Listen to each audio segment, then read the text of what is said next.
So this is mid-segments. Pretty simple, and it's just our introduction, or our first lesson. So this is lesson 6-1, mid-segments.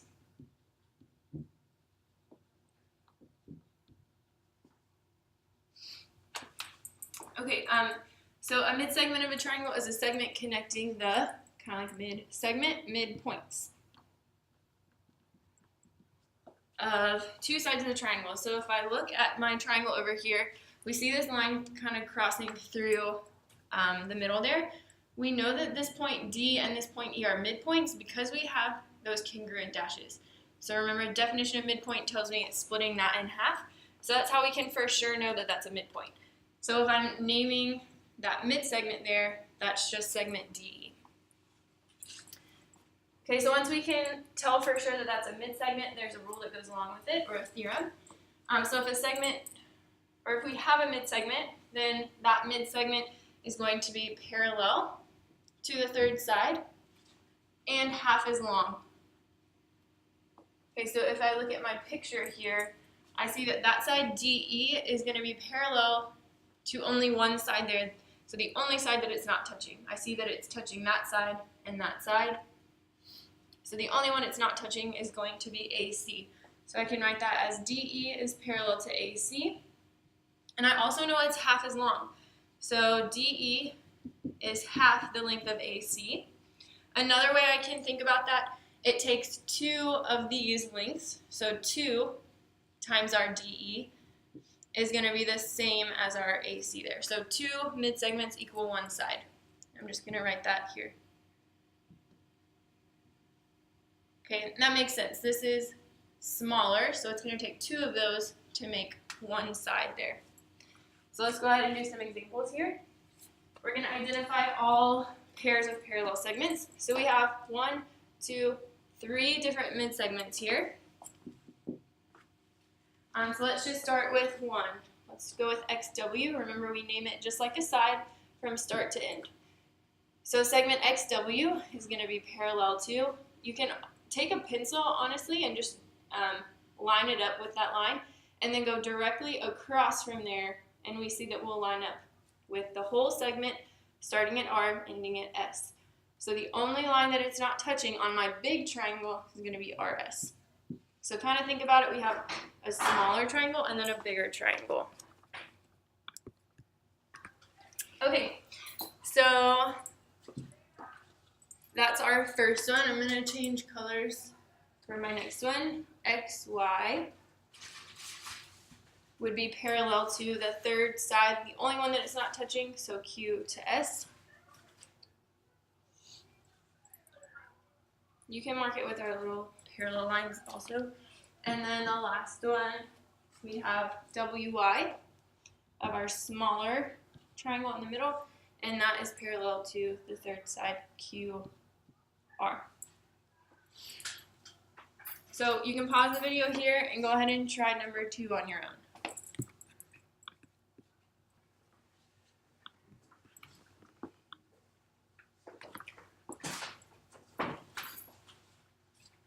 Okay, you should have been okay with number 2. If you have any questions, you can raise your hand and ask me, but you should have been okay finding my 3 parallel. I'll give you one example there. JK is parallel to FH. So we know that they're parallel. We also know that they are half the length of the side. So now we're adding in some math here. First thing I'm going to do is go ahead and label what they give me.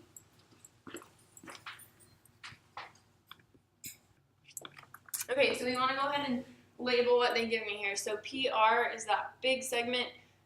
So think about it like a big triangle and a little triangle in between. So you're either going to have a side of the big triangle or a side of the little triangle. PQ is this big side over here, so that's 40. And LN is a mid-segment, which is 17. Okay, and from here, we'll start with A. We're finding the measure of LM. So if I locate where LM is, first thing I want to ask myself is that a mid-segment or is it a side of the triangle? So is it the smaller piece or is it the bigger piece? So this is the smaller piece that we're looking for. I'm just going to put a question mark there. I know that it is half the length of its parallel side. So if I go straight across from LM, it's going to be this long side PR. So then you can say, I'm trying to go smaller. So I know that this big side is 46. I want to go smaller to find my missing midsegment.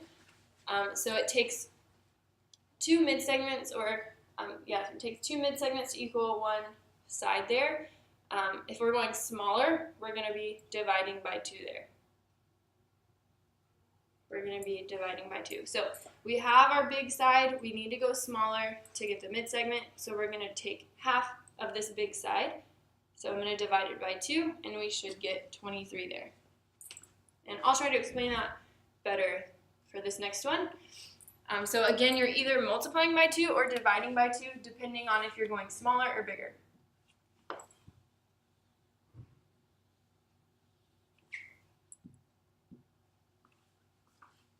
$17.46.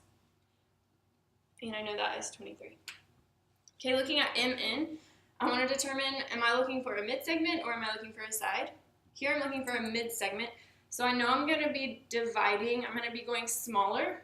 So I'm going to find that side that is parallel, and that's PQ. I know if my side is 40, I'm going to take half of it to get the smaller midsegment there. So we're going to do 40 divided by 2 and get my smaller piece, 20. Okay, so again, you're either halving or multiplying by 2. And then let's move on. So QR, we are looking for a big piece, so we need to go across to find the midsegment. Parallel to that line is my 17. So we're going to go bigger, so we're going to take that 17 and multiply it by 2. So we get 34 here.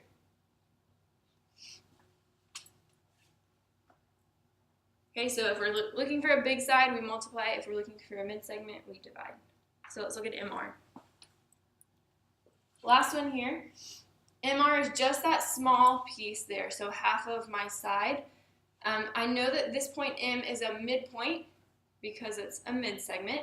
So I know that these are going to be congruent pieces there. So each of these are going to be the same as my midsegment. So if my midsegment 17, this one has to be 17, this one has to be 17, because those combine to equal 34.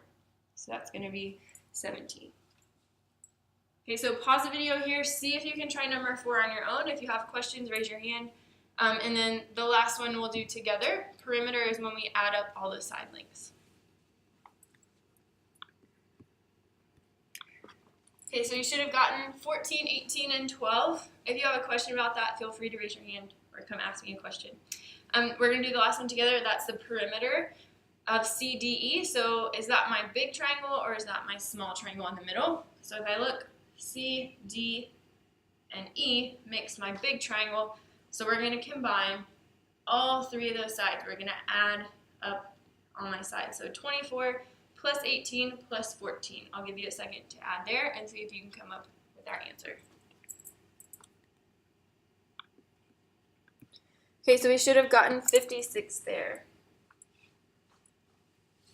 Okay, adding one more part here, we have equations that we're now working with. So we're going to be solving for the value of x. This is when our equation that we wrote at the top of the screen is going to come in handy. Okay, I knew that this 7x, or my midsegment, is half of my side over there. But the other way to write it, I know that it takes 2 midsegments to equal one side. So just an easy way to remember that, we're just going to double our midsegment here. So 2 times our midsegment is going to equal our side. So if you find the midsegment, which is our smaller one, I know that is 7x. And I set that equal to my side, which is 17x minus 18.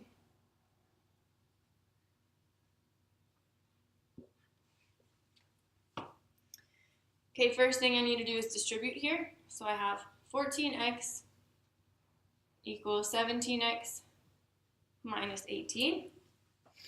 I'm going to go ahead and just move my 17 over. We want to combine our like terms there.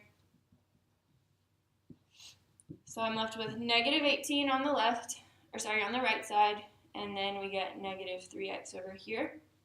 My last step is dividing by negative 3, So we should get positive 6 there. And that's all that this one's asking us to do is just solve for x. So pause the video here and see if you can set up 2 times our midsegment is equal to our side. And go ahead and solve for number 6.